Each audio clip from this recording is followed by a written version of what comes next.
What's going on, everyone? It's me, Sade Burrell, stand for something. I hope that all is well, and well is all. I wanted to come on here and talk about something that I had not talked about in previous videos.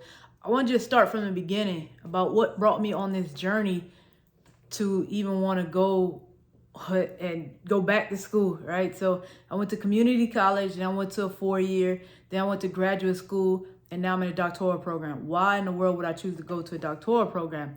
Well, that's what I'm going to explain right here, right now. So one, I think it's important that when you're going on this journey, you begin to, even before you apply, surround yourself around people who are the examples, right? So what do I mean by that? Surround yourself around people who are the example. When I was graduated from SDSU, I immediately started working. I worked as a social worker, and this young lady named Casey, she was Cassandra. Back then we used to call her Casey, but she worked in an office at the YMCA, and I worked at the office in the YMCA, and I was a case manager, and she worked on a whole nother quality. I forgot what she did. She did some other work. She did amazing work, and she didn't even know me like 2 weeks, and she was like, "You need to go back to school." Like, I literally just graduated. I'm not going back to school for like 2 more years, and I got a lot of stuff going on in my personal life. Not happening. And every day, you need to go back to school. You need to go back to school. And then we had this intern. His name was Gino. Shout out to Gino. Love Gino. He was the first one to introduce me to crickets. Don't ask, a whole nother story. But crickets, eating the crickets, not just crickets just to bounce around. But anyways, Gino was at USC completing his master's in social work, and he was like, "Yeah, you should definitely go back to school." So I had her saying one thing, I had him saying another thing. And it was like, next thing you know, within a few weeks, I was applying for a graduate school. I applied to 3 different graduate schools, got into one. It hadn't even been a year that I worked at that job, and I was out. Went to graduate school, and I graduated, of course. Same thing happened like 5 years later. I'm at work working. I have a master's. I'm doing amazing work. I'm working with the population I want to work with, doing the job I want to do. And I have a colleague who's in school, and then I'm my supervisor in school. And they sit me down and they're like, "Yeah, you need to go back to school." I'm like, "No, my child is about to enter middle school, and I want to be prepared for that, because we all know there's a whole process when a child goes through middle school." I said, "No." And I sat down, I said, okay, no matter what, okay, even if I wait 3 years for her to get out of middle school, then she's going to need me in high school. Then when she gets out of high school, she's going to need me in college. My kids are always going to need me. Why not just go? It's never going to be a perfect time. And so they began to encourage me. In fact, during my evaluation, my tenure evaluation process, my supervisor said, "I highly recommend that you go back to school to, earn your doctorate. I think that you'll be a great leader." And so because she said that in front of people, I felt obligated in a good way. Of course, I was always pushed to pursue higher education through love and through support. And what I've noticed is that a lot of people don't have people in their lives to encourage them to do that, right? When they're going through the process, it's just them. And I began to think about this. And another thing that made me change my mind about not wanting to go, my colleagues, their level of thinking began to change. Like, you could tell what class they were in based on the information they were coming to the meetings with. I'm like, how did you even think to say that, do that? And they would tell me, I'm like, oh. So I didn't go because I did go because people encouraged me, but really because I seen the change that was happening to the people who were in the programs. I said, oh, I need to go for that level of thinking.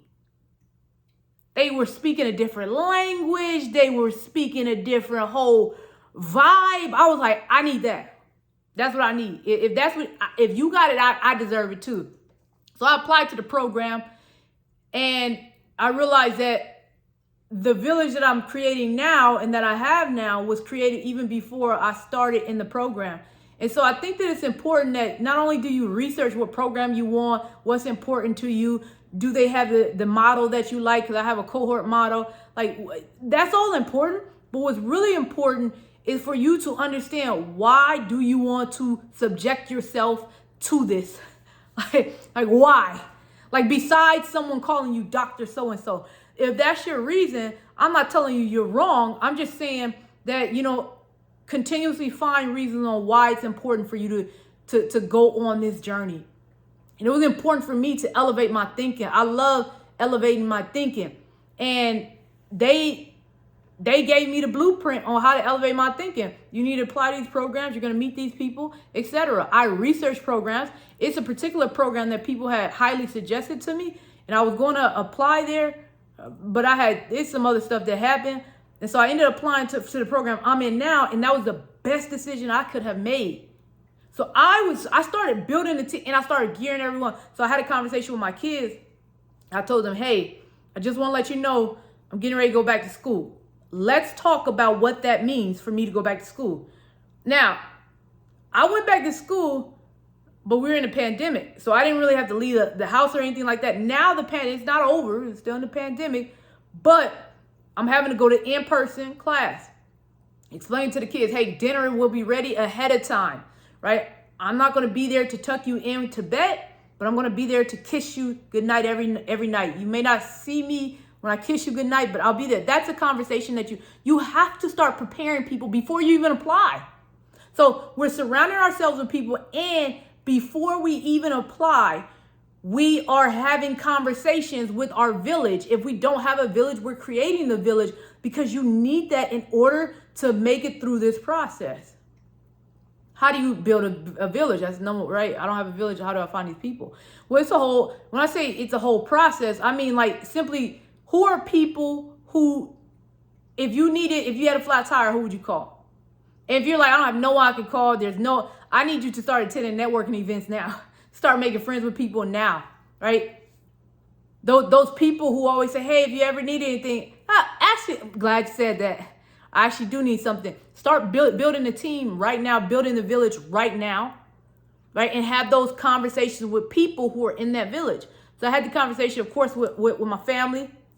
I had the conversation with my colleagues at work. I had the conversations even with my students at work. Why would I have a conversation with my students? Because I wanted them to know what was going on. Hey, I'm going through this journey with you. You're going to be in school. I'm going to be in school working full time too. So I understand some of what you're going through, maybe not everything, but I just want to let you know. And you want to have this conversation with people, because if you begin to slip, make mistakes and stuff like that, they understand why. Like, you're not just being lazy. Like, you're in school, you're working full time. My program, I work full time and go to school full time, and I'm a mother, right? So these conversations got to take place. You got to be around people who are going to encourage these conversations. I had people say negative things about me going back to school. You don't even need that degree. You don't even know what I do for a living. So how can I trust your opinion? So I got those people out of my life. I don't deal with them on a daily basis, right? And let's say if they're family, okay, you can't just kick your family out. You just limit your interaction with them. And you limiting your interaction, who knows? They might be inspired by the fact that you went back to school. Now they're going to go back to school. So again, these conversations need to take place ahead of time. Get around people who are going to inspire you, motivate you. Inspiration means you take action. You're going to get around the people who are going to inspire you, get you ready to go. You're going to get you around people who are going to motivate you, not downplay you, not make it seem like, oh, another degree, really? Yeah. That's what you're going to say. But anyways, I hope that this video was good for you, and I hope it explained a little bit about why I decided to go on this journey. It was a higher level of thinking for me, and that's what I really wanted. And when I say a higher level of thinking, I mean that